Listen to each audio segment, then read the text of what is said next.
The courtroom was too quiet. Not peaceful, not respectful. The kind of silence where every breath feels recorded. Vanessa Cole smiled. Not the smile of relief. Not the smile of forgiveness. It was the smile of someone who had already counted the money. She held the pen loosely, signing document after document as if none of it mattered. Divorce papers, asset disclosures, agreements that were supposed to end something. Her laugh slipped out, brief, almost polite. Enough to be heard. Enough to sting. Across the table, Ethan Cole sat perfectly still. No crossed arms. No clenched jaw. No anger she could point to and say, "There. That's guilt." He didn't look at her. That bothered her more than shouting ever could. Vanessa leaned slightly toward her attorney and whispered, confident, careless. "He doesn't even understand what he's losing." Ethan heard her. He heard everything. The judge adjusted his glasses, flipping through the file. Years of marriage reduced to neat stacks of paper and numbers that pretended to be neutral. Vanessa watched the judge, not Ethan. She had already decided who the weak one was. For years, she had told herself the same story. She was the ambitious one, the planner, the reason they had anything at all. Ethan had simply followed. That's what she believed. He had never argued when she took control, never fought when she made decisions, never raised his voice when she crossed lines that should have ended everything sooner. She mistook silence for surrender. The judge paused for a moment longer than necessary. Vanessa didn't notice. She was already imagining the apartment she'd buy, the vacations, the version of herself that would tell this story later, louder, cleaner, victorious. Only once did she glance at Ethan. He was calm, not defeated, not nervous, calm, like someone waiting for a door to finally open. And for the first time, a thought brushed the edge of her certainty. Why isn't he fighting? She dismissed it just as quickly. People who lose don't stay this quiet. They don't wait. They break. Ethan didn't. He just sat there, hands folded, eyes steady, as if this moment wasn't the end, but the exact point everything was supposed to begin. 12 years earlier, Ethan had nothing worth noticing. That's how Vanessa remembered it. They met at a fundraising dinner she almost didn't attend. He wore a borrowed suit. She wore certainty like armor. He listened more than he spoke, asked questions that went nowhere, never tried to impress her. She decided that meant he was harmless. Vanessa was already climbing then. Promotions, connections, rooms where people pretended not to measure each other. Ethan watched from the edges, learning the rhythm of ambition without asking to lead it. When they married, everyone assumed the same thing she did. She was the engine. He was the passenger. Money flowed through accounts with her name first. Decisions passed across her desk. She signed. He agreed. When she spoke, he nodded. When she planned, he supported. When she took risks, he absorbed the consequences quietly. Friends praised her drive. Family warned him to keep up. Ethan never corrected them. What Vanessa never noticed was how carefully he listened. How often he asked about structures, ownership, protections. How quickly he learned which conversations happened in public and which ones never should. She told herself she had built him, that she had shaped a man who needed her direction to function. It was comforting to believe. Every success reinforced the story. New houses, bigger numbers, a lifestyle that looked like proof. Ethan never challenged the narrative, never demanded credit, never insisted his name be mentioned first. He let her stand in the light at night. When the house went quiet, Ethan worked. Not loudly, not urgently, just consistently. Contracts, advisors, entities with names that meant nothing to anyone who wasn't looking closely. Vanessa didn't look closely. She trusted the version of him she had created, the one who followed, the one who wouldn't survive without her guidance. Years later, when the marriage began to fracture, she would replay these memories like evidence, proof that she had always been the stronger one. She didn't understand the difference between a man who contributes and a man who prepares. By the time she started believing she had outgrown him, Ethan had already stepped somewhere she couldn't see, and he didn't stop her. That was the first mistake she never realized she made. Vanessa didn't fall in love with someone else. That would have required hesitation, emotion, a moment of doubt. This was cleaner than that. She met him through work. Younger, useful, impressed by her certainty. The affair didn't start with guilt. It started with logistics, late meetings, separate hotel bookings, a phone set to silent. Vanessa told herself it wasn't betrayal. It was evolution. Ethan had become predictable, safe, too quiet for the version of herself she was trying to become. When she finally told him, she expected a reaction. Anger. Questions. Something sharp enough to confirm that he needed her. She sat across from him at the kitchen table and spoke calmly, almost kindly. "I'm seeing someone else." Ethan didn't move. No raised voice. No shaking hands. No accusations. He looked at her the way people look at a delayed flight. Annoyed, but unsurprised. "How long?" he asked. She smiled at the control in her own voice. "Long enough." She waited for him to argue, to beg, to remind her of vows that no longer fit. Instead, he nodded once. "Are you sure?" he asked. The question irritated her. Of course she was sure. She was always sure. She mistook restraint for weakness again. Vanessa leaned back, arms crossed, already planning the separation. Lawyers. Assets. A clean exit that would leave her ahead. She didn't hide the affair after that. There was no reason to. Ethan continued exactly as before. No scenes. No ultimatums. At night, when she came home late, he was already asleep. Or pretending to be. She told herself he was broken. That silence was his way of giving up. What she didn't see was how carefully he was counting time. Every message she sent. Every account she touched. Every assumption she made about what belonged to her. She believed betrayal gave her leverage. It made her bold. It made her careless. The moment she stopped fearing his reaction was the moment she handed him control. Ethan never confronted her again. He didn't need to. Some plans work better when the other person believes they've already won. Vanessa didn't rush into the divorce. She prepared. She met with attorneys before she said the word out loud. Chose the most aggressive one she could afford, the kind that spoke in outcomes, not ethics. She wanted precision, damage, control. Her strategy was simple. Take everything that could be proven and pressure the rest into submission. She demanded half of the business interests, half of the liquid assets, half of anything that could be traced back to the marriage. She assumed tracing would be easy. For years, she had seen the numbers, the revenue, the lifestyle that made their marriage look successful from the outside. She believed she knew where the money lived. Ethan didn't argue.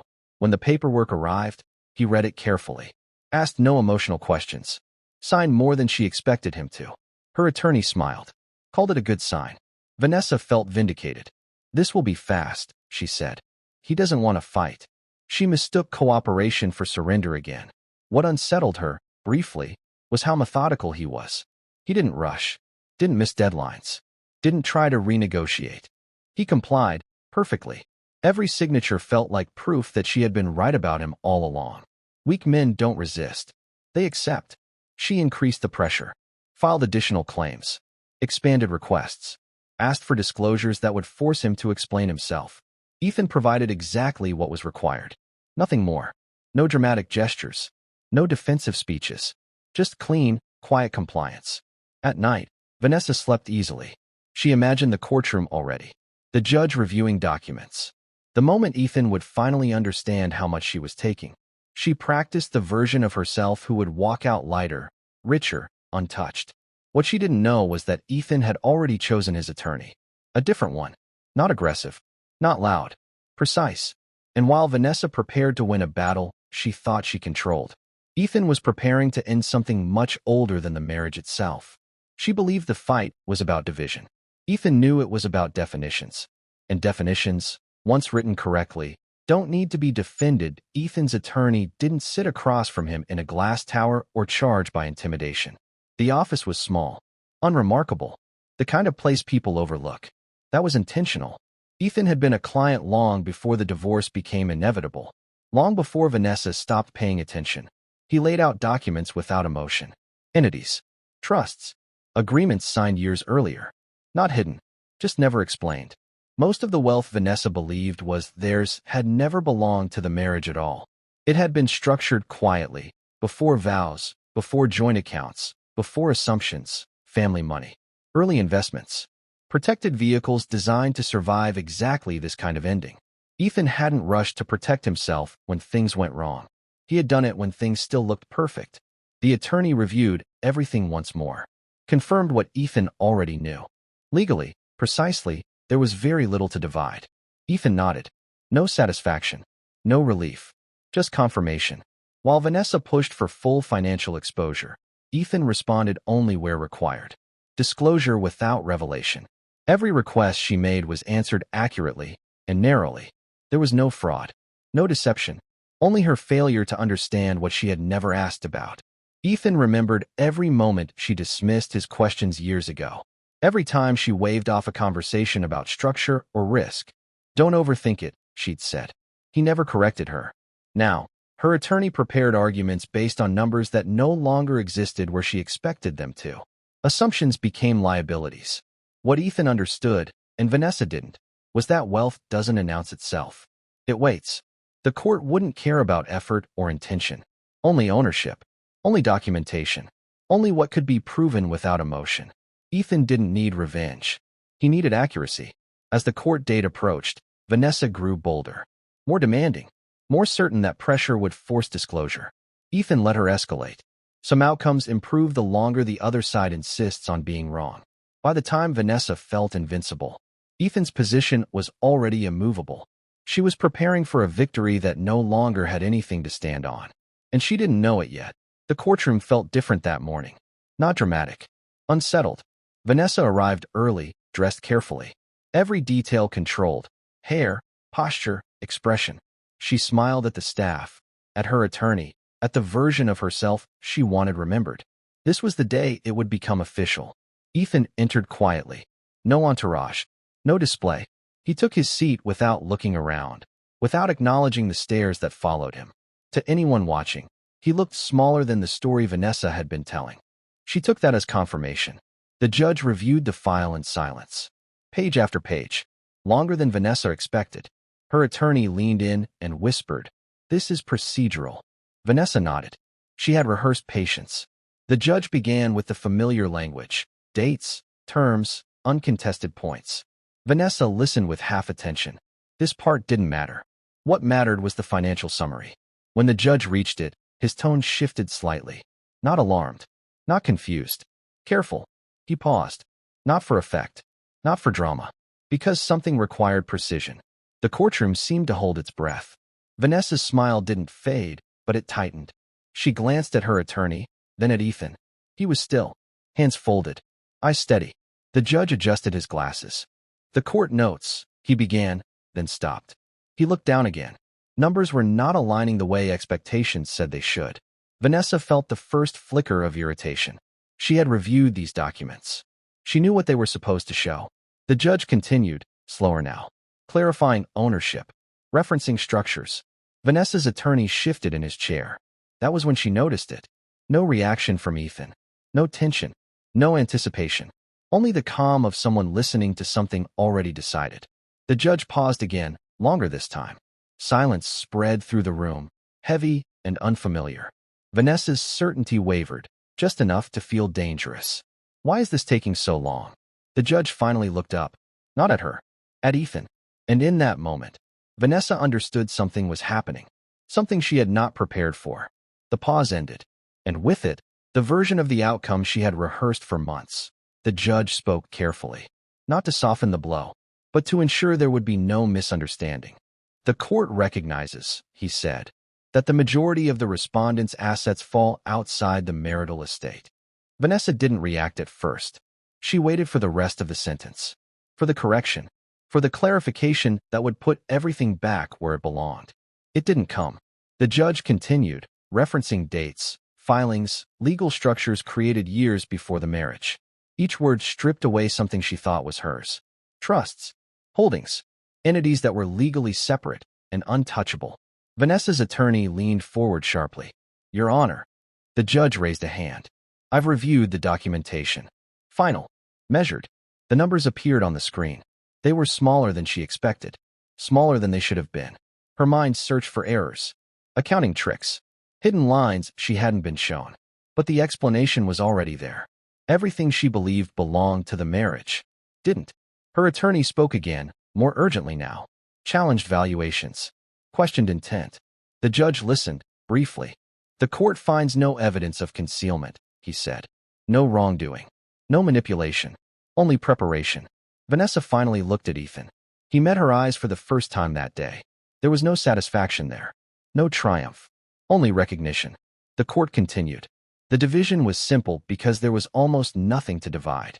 What remained to her were accounts, she already controlled, funds she had already spent. Her attorney went silent. The air felt thinner. Vanessa's certainty collapsed inward, quietly, without spectacle. This wasn't a loss she could argue against. There was no villain to blame. Only the slow realization that she had misunderstood the ground she was standing on. The judge concluded the financial portion. The sound of the gavel was soft, permanent. Vanessa didn't hear it. She was still staring at the numbers, trying to understand how something so solid in her mind had vanished without resistance. The judge moved on. Procedural matters, timelines, formalities that suddenly felt irrelevant. Vanessa sat frozen. Her attorney whispered something. Strategy, objections, next steps. She didn't hear it. Her focus was locked on one thought. This isn't how it was supposed to happen. When she finally tried to speak, her voice came out too sharp. There must be. The judge stopped her gently, firmly. The financial determinations are concluded. Not unkind. Unmovable. Vanessa felt every eye in the room shift toward her. Not curious. Not sympathetic. Evaluating. Her attorney leaned back, defeated without admitting it. Ethan stood. Not abruptly. Not for effect. Just a quiet motion that signaled he was done. For the first time since the hearing began, he looked at Vanessa fully. No anger. No apology. Recognition. The kind reserved for people who finally see the same reality. She opened her mouth, then closed it. There was nothing left that could change the outcome. The judge announced the adjournment. Chairs moved. Papers gathered. The room exhaled. Vanessa remained seated. The victory she had imagined for months dissolved into something colder. Exposure without explanation. Ethan walked past her without slowing. No words. No final line. He didn't need one. What had ended wasn't the marriage. It was her belief that she had ever been in control. When the courtroom emptied, Vanessa finally stood. Her reflection in the glass caught her off guard. She didn't recognize the woman staring back. Not because she had lost money, but because she had lost certainty. And certainty had been the only thing she trusted. Outside, cameras waited. Questions she couldn't answer, yet a story she no longer controlled. Inside the courtroom, the numbers stayed on the record. Silent. Accurate. Unforgiving. The world didn't end after the hearing. That was the first surprise. There were no dramatic consequences. No public humiliation loud enough to match what she felt inside. Just days that continued. Slower now, heavier. Vanessa moved through her apartment carefully, as if things might break if she touched them too quickly. Boxes remained unpacked. Furniture placed without intention. This wasn't the life she had planned. She replayed the marriage differently now. Moments she had dismissed began to shift. The questions Ethan asked years ago. The meetings he attended quietly. The conversations she had ended with a wave of her hand. She had mistaken restraint for dependence. Control for contribution. She searched for anger and found none that would stick. There was no single moment to blame. Only a pattern she hadn't bothered to examine. Friends asked how she was doing. She answered with efficiency. Short sentences. Professional tone. She didn't tell them the truth. That what unsettled her most wasn't the loss of money, but the loss of narrative. She had built her identity on being the one who understood how things worked. And now she didn't. Meanwhile, Ethan disappeared from her orbit completely. No messages. No updates. No attempt to correct the version of events she told others. He didn't reclaim credit. He didn't explain himself. That silence became unbearable. Because silence leaves room for understanding. And understanding is harder to escape than blame. Vanessa finally admitted what she had avoided since the beginning. She hadn't been outsmarted in court. She had been underestimated herself. She had assumed proximity meant access. That years together meant visibility. She was wrong. Ethan had never hidden who he was. She simply never asked the right questions. And by the time she wanted answers, there was no one left who needed to give them. Months passed without announcements. No headlines. No visible shift that would signal a winner. Ethan moved on without spectacle. 2. You can't love someone into being loyal. You can give them everything, and they can still choose someone else. 3. Silence speaks louder than the biggest confession. Her hesitation told me more truth than any of her words. 4. Leaving isn't giving up. Leaving is honoring the part of yourself that refuses to be treated like an afterthought. 5. Healing starts the moment you stop trying to rewrite the past and accept it for what it was, not what you wished it would be. If you're reading this and going through something similar, please listen to me. Don't set yourself on fire to keep someone else warm. You deserve a love that chooses you every single day, not when it's convenient. I didn't get the ending I thought I would, but I got the ending I needed. And for the first time in a long time, I feel free.